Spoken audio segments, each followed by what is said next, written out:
Bienvenue sur les tutos de VSB Synergie. Aujourd'hui, nous allons aborder les bonnes attitudes à adopter en communication. Alors, l'élément fondamental, bien sûr, c'est la capacité d'écoute des individus. Hemingway disait que l'homme met 3 ans à apprendre à parler, qu'il met 50 ans à apprendre à écouter. Ce qui montre bien que ce n'est pas une qualité forcément naturelle chez l'individu, donc ça se travaille. Alors, l'écoute active, ce qu'on appelle l'écoute active, c'est un ensemble de postures, c'est un ensemble d'attitudes qui concourent à mieux écouter, à mieux comprendre la problématique de l'autre. Ça permet quoi? D'abord d'éviter d'anticiper, d'interpréter la pensée de l'interlocuteur. Ça permet d'utiliser le silence. Le silence est un outil de communication. Il signifie aussi qu'on est en écoute, qu'on est concentré. Montrer l'écoute, bien sûr. Reformuler de façon synthétique. Questionner, on va y revenir, et ça c'est important. Oui, c'est important de voir que l'écoute active, ce n'est pas simplement se taire, quoi. Et que dans écouter, c'est aussi savoir poser des questions. Voilà, c'est aussi le fait de montrer qu'on participe à l'entretien sans forcément beaucoup parler. Ne pas juger. Ne pas interpréter les choses. On se fait parfois surprendre par le physique, le look, l'attitude, le sexe, l'âge d'une personne. On peut être fort heureusement ou fort parfois malheureusement trompé par ces ensembles-là. Ça va être prendre des notes parce que en fin de journée, lorsqu'il faut faire un reporting, lorsqu'il faut réanalyser les choses, l'écrit c'est très très important.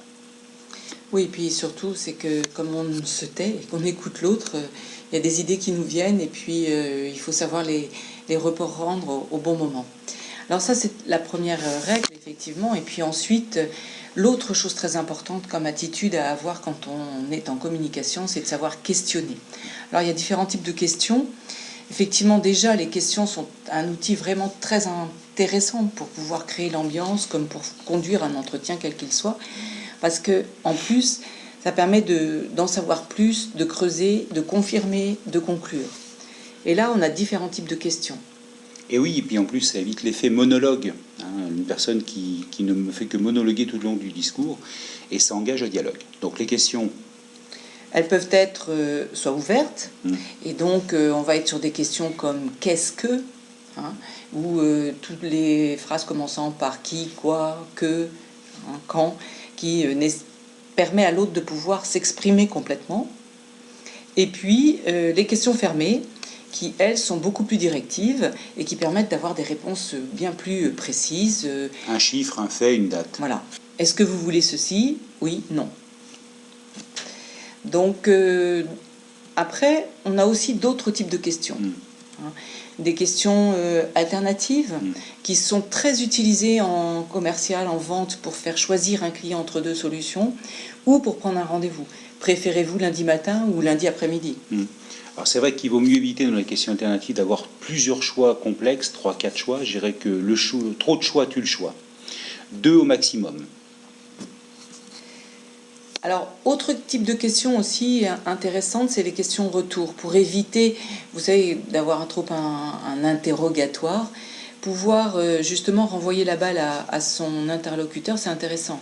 Un client qui vous demande quelle remise faites-vous? Ok, combien en prenez-vous? Donc là, vous voyez, le type de question est une question ouverte qui permet d'approfondir. Et ça permet d'arriver à une action, à une prise de décision plus rapidement, effectivement, comme tu le dis, ça permet d'avoir un entretien plus rapide, plus dynamique, plus synthétique. Et dans la gestion du temps, par exemple, une personne qui vous demande il faut ça très vite. Ah oui, mais pour quand exactement? Ça, c'est vraiment des éléments qu'il faut aller chercher, et vous voyez que ce questionnement va vous permettre aussi d'être plus efficace. Il y a la question ricochet. Qu'entendez-vous par, ou le fameux c'est-à-dire, où on oblige ainsi son interlocuteur à développer ce qu'il est en train de dire et véritablement nous en dire un petit peu plus. Et puis la question écho, miroir, qui est actuellement j'ai pas mal de difficultés, vous savez. Ah oui, des difficultés? En reprenant comme ça le dernier mot, on oblige son interlocuteur à aller plus loin et à préciser sa pensée. Dernier point sur cette notion de bonnes attitudes, le fait de reformuler. la communication va très vite. La pensée circule à plus de 300 000 km/h dans le cerveau via les neuroconducteurs, les synapses. Alors, reformuler, ça permet de quoi? De ralentir aussi le rythme. Et quand on dit ralentir, c'est pas aller trop lentement, c'est effectivement de réexprimer avec ses propres mots l'opinion, le sentiment, ce que vient de nous dire l'interlocuteur. On n'emploie pas forcément le même sens sur les mêmes mots les uns les autres. Voilà, les objectifs, les avantages, voilà. Si vous voulez, ça assure, ça verrouille, ça, je dirais, ça sécurise l'entretien, puisqu'en fait, voyons, on s'assure qu'on a bien compris, on témoigne de la qualité de l'écoute, et ça, c'est quelque chose aujourd'hui qui manque beaucoup dans notre société. On stimule l'interlocuteur à réagir, on lui permet également de clarifier ses pensées, ses opinions, et c'est vrai que c'est sécurisant pour un interlocuteur de se sentir écouté, compris, et la reformulation sert aussi à ça.